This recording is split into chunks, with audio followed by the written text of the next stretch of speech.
Bon, j'ai trouvé une petite place. Les amis, déjà, j'espère que vous allez bien et que tout se passe pour le mieux pour vous. Encore en voyage, encore au bout du monde.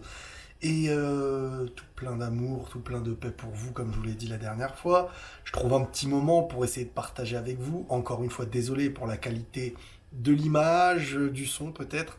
Je sais pas ce que ça donne, hein, je le vois un petit peu après. Cette vidéo est sponsorisée par CyberGhost VPN. Grâce au VPN CyberGhost, vous pourrez regarder et vous connecter à des chaînes locales pour voir vos compétitions favoris.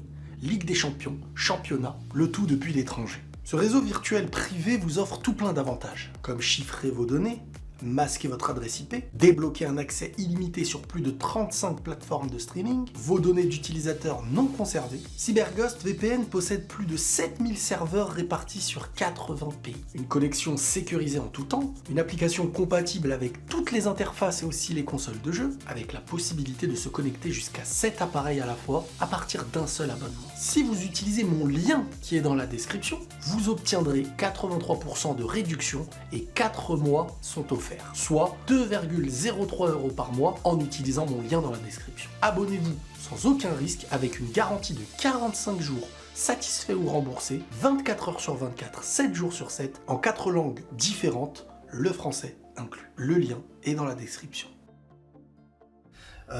On essaye d'apporter du contenu et comme forcément c'est un peu riche en ce moment, beaucoup de Mbaflix, c'est l'actu, ça va pas vous poursuivre toute la vie, ça plaît, c'est une série d'une certaine manière et ça marque les esprits pendant des années, les Mbaflix.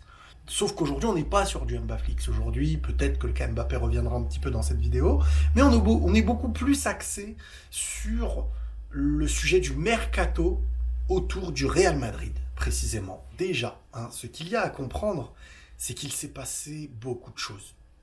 Il s'est passé beaucoup de choses et beaucoup d'imprévus. C'est incroyable. Benzema est parti, Hazard est parti, Mariano c'est fini, Bellingham est arrivé, Fran Garcia, t'as prolongé Kroos, t'as prolongé Ceballos, tu vas prolonger Modric. Asensio est parti au PSG, retour de Brahim Diaz, arrivée de Joselu. Et là, en fait, tu te poses plein de questions. Je vais vous dire les choses, moi, comme je les vois. Au moment où je vous parle, on sous-estime actuellement, je pense, l'arrivée de Bellingham. C'est très fort. Faire venir Bellingham, 19 ans, incroyable.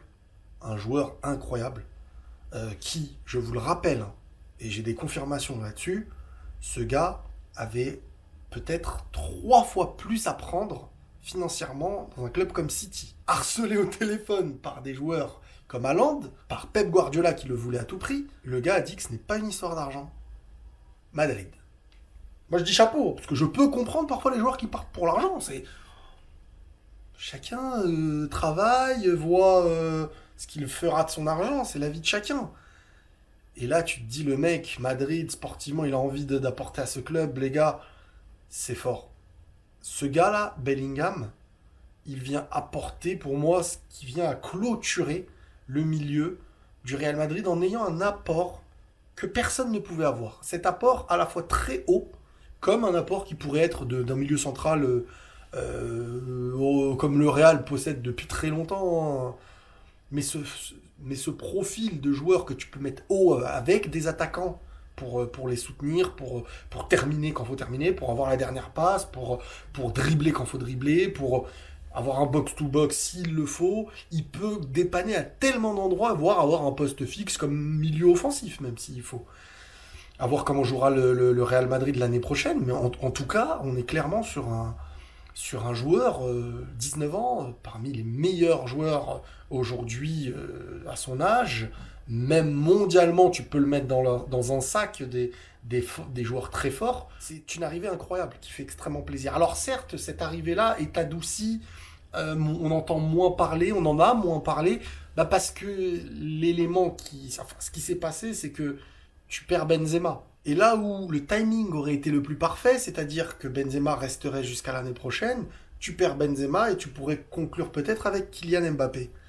Sauf que le fait de perdre Benzema fait que là où tu te complètes, là où tu multiplies les postes, là où tu doubles les postes, où tu as un milieu incroyable, Tchouaméni, Valverde, Camavinga, Modric, Kroos, Ceballos, Bellingham. Le milieu, il est rodé. Et j'espère que parfois, il va y avoir des compos avec un gros milieu dense pour imposer physiquement, techniquement des choses à l'adversaire. Et tu peux parfois même jouer avec 2 attaquants. Si t'as Vinicius Mbappé, si t'as Vinicius Rodrigo, si t'as ce que tu veux. Ça n'empêche que, comme je vous dis, là, il y a un point noir. C'est l'attaquant. Le numéro 9. Tu perds Benzema. C'est fini. On sait que sans Benzema, il y avait quand même un déséquilibre, c'est normal. C'est un joueur qui l'a depuis très longtemps. Mais en plus de ça, c'est un joueur qui apporte un équilibre. Mais en plus de ça, c'est un joueur que quand il n'est pas là, il faut le remplacer. Et là, tu le remplaces pas. Du moins, pas au présent. Beaucoup de choses se disent. Les Mbaflix sont là pour en parler.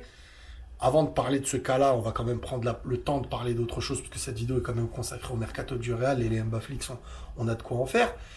Mais avant de parler un peu du cas Mbappé, il y a aussi Fran Garcia. Pour moi, ça va être un genre de futur Carvajal. L'Espagnol qui va être hargneux, qui va donner sa vie, va apporter de la vivacité. Alors, est-ce qu'il va être titulaire? Est-ce que Mendy? Est-ce que Camavinga? J'en sais rien. C'est clair qu'il y a un manque, surtout en arrière droit, à la place de Carvajal. Hakimi, Cancelo, tu fais quoi? Reece James, 1, 2, 3, ça me va. Hakimi, je kifferais. Il connaît Madrid. J'aime beaucoup l'aspect offensif, de dédoublement offensif qu'il a à chaque fois.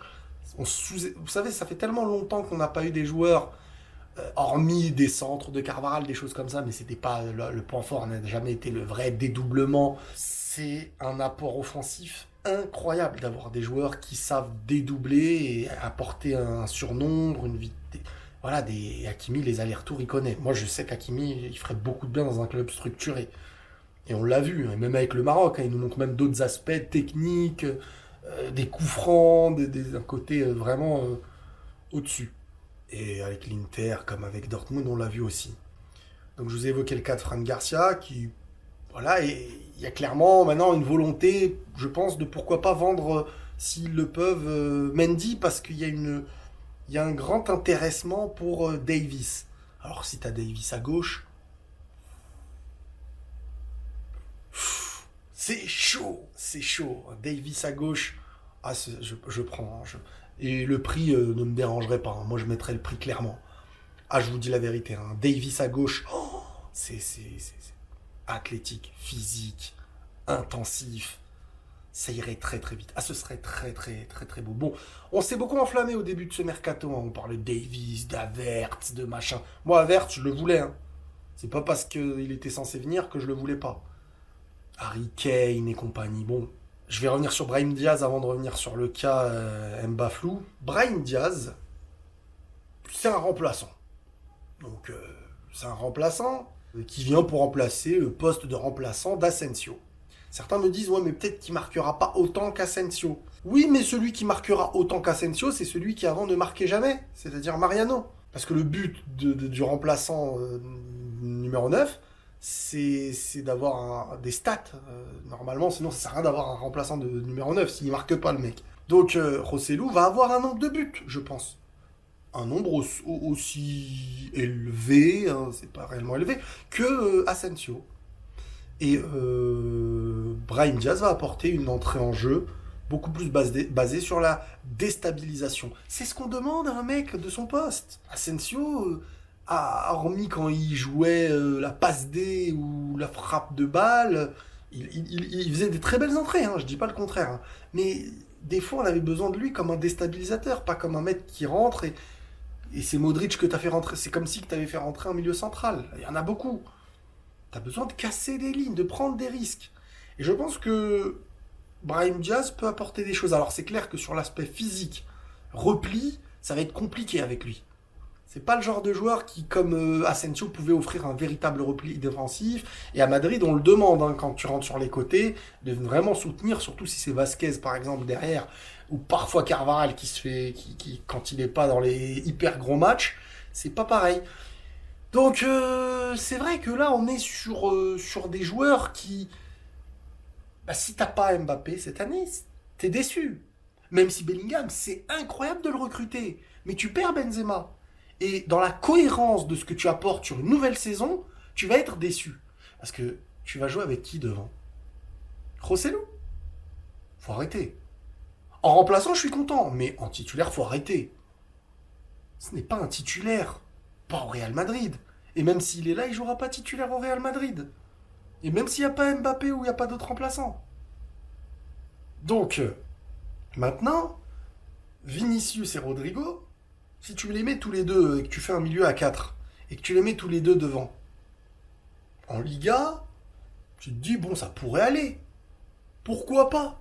Si t'as un grand milieu que tu domines tous tes matchs, parce que cette compo, elle va être bonne si t'es totalement dans la maîtrise du match. Et le milieu des Bellingham peuvent apporter offensivement, même être des fois des seconds attaquants. Il y aura des dédoublements de postes, le milieu sera dense. Si t'as Tchouaméni, Kamavinga, Valverde, Bellingham, dans des matchs comme ça, tu te retrouves avec des mouvements, ça va apporter offensivement. Mais Vinicius et Rodrigo, tu les mets comment? Tu les mets chacun d'un côté et Bellingham qui peut monter jusqu'à attaquer. Ils vont transformer un nouveau poste encore. Là où Kamavinga était à gauche, central, MG. Qu'est-ce que tu vas faire de Bellingham? Déjà qu'il joue tellement de postes, tu vas tenter aussi même de le mettre en attaquant. Ça sent le bricolage en fait. C'est ça que je veux dire. C'est que soit tu vas mettre Rosselló si tu as besoin d'un numéro 9. Et pour moi, tu brides Vinicius et Rodrigo. Tu brides Vinicius et Rodrigo. Tu vas faire d'un Vinicius ce qu'on faisait à Rodrigo quand on ne le fait pas jouer à son poste à gauche parce qu'il peut pas. Et donc tu le fais jouer à droite. Et donc maintenant, Vinicius, ça va moins être un joueur basé sur son aile, donc celui sur qui tu peux construire et l'utiliser sur sa vitesse. C'est plus quelqu'un qui va prendre un peu plus la zone. Et là, tu vas jouer d'une manière qui... Moi, je pense que ça peut pénaliser beaucoup ces joueurs-là. Ces joueurs-là ont besoin d'un appui. Un appui, ça ne veut pas forcément dire un pivot.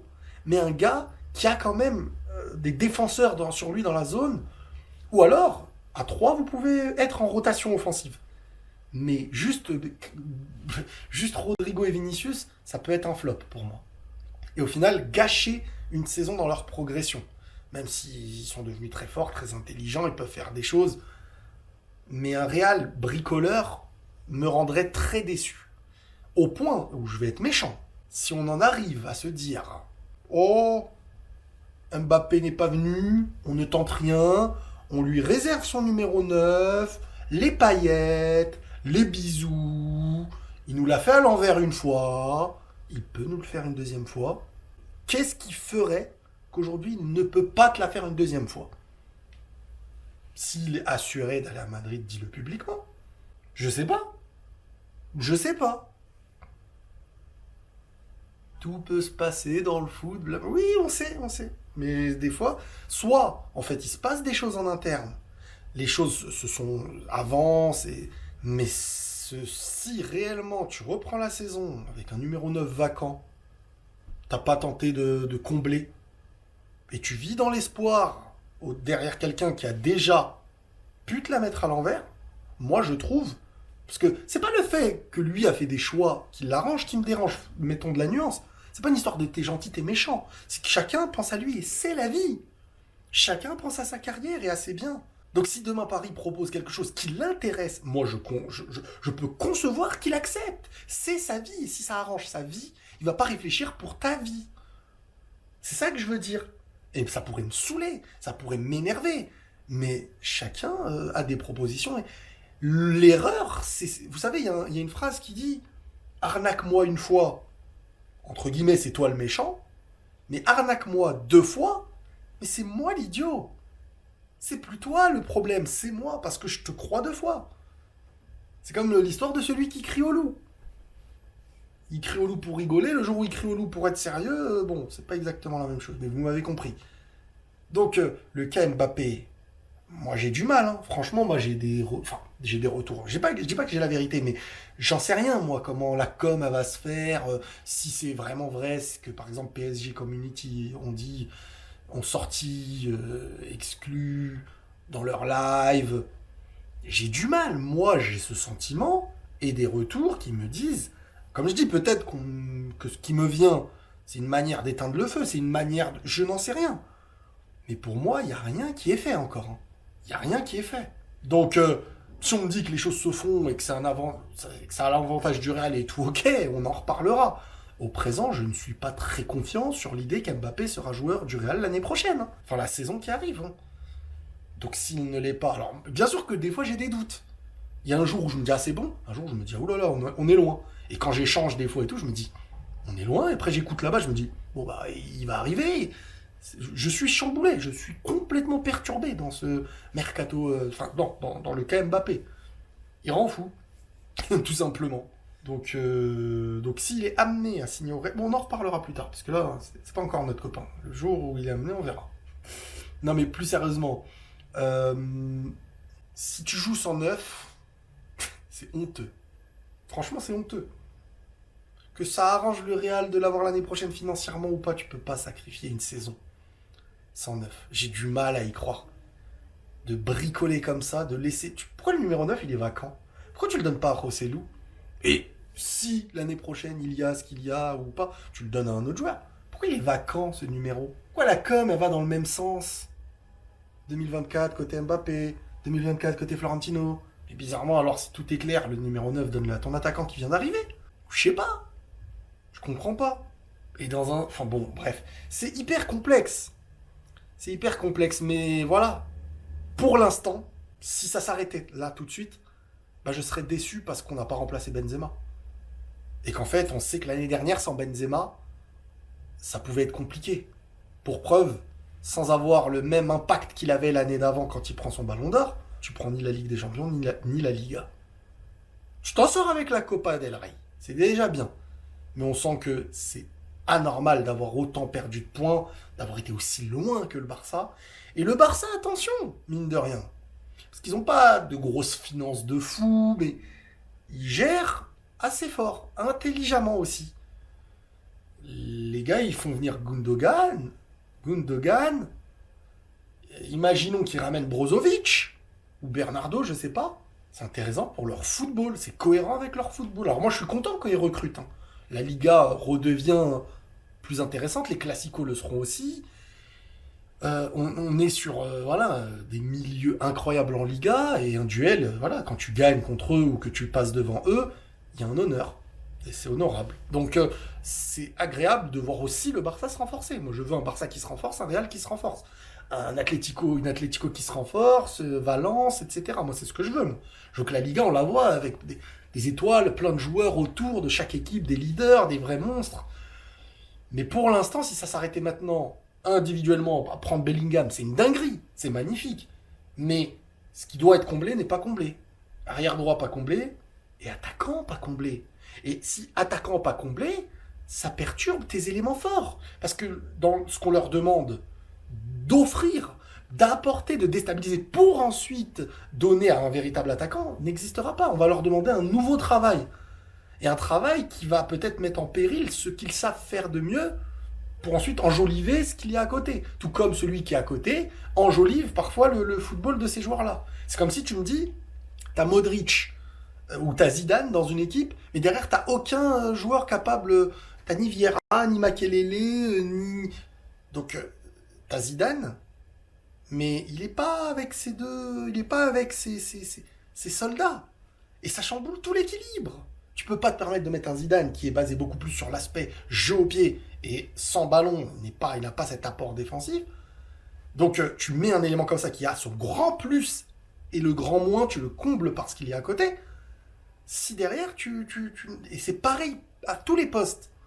Tu peux avoir un défenseur central incroyable. Je me rappelle quand Samuel il signe au Real Madrid, ben, pour moi il était ridicule. Il se faisait tuer. Il va à l'Inter, il est monstrueux. Parce que le foot, c'est parfois deux joueurs à côté qui font que l'un est fort grâce à l'autre, l'autre est fort grâce à lui.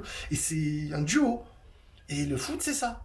Et si des ailiers de base, déjà Rodrigo, il est à gauche normalement, mais bref, et à droite, il prouve aussi par son intelligence, son talent, sa lucidité. Si ces joueurs-là, qui sont des joueurs de côté, deviennent maintenant des joueurs à qui tu leur demandes d'être un peu plus dans la zone, sans joueurs dans la zone entre les deux, il va y avoir des problèmes. Et eux-mêmes n'auront peut-être pas les mêmes stats, eux-mêmes n'auront peut-être pas le même impact.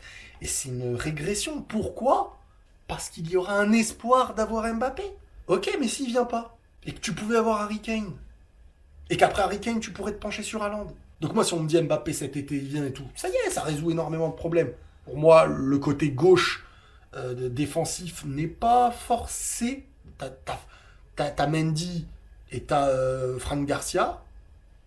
Je me dis, bon, pourquoi pas, hein, franchement, c'est pas ce qui... Il manque pas un élément de fou, surtout s'il n'y a pas de blessés. C'est à droite. Carvajal ne peut plus tout seul rester comme ça toute la saison. Ça pénalise des fois. Même s'il sort parfois des grands matchs, mais sinon ça pénalise des fois. Et ça, faut pas le zapper, ce truc-là. Bref, maintenant j'arrête de vous saouler, les amis. Prenez tous soin de vous, on se tient au jus pour la prochaine fois. Et la paix sur vous.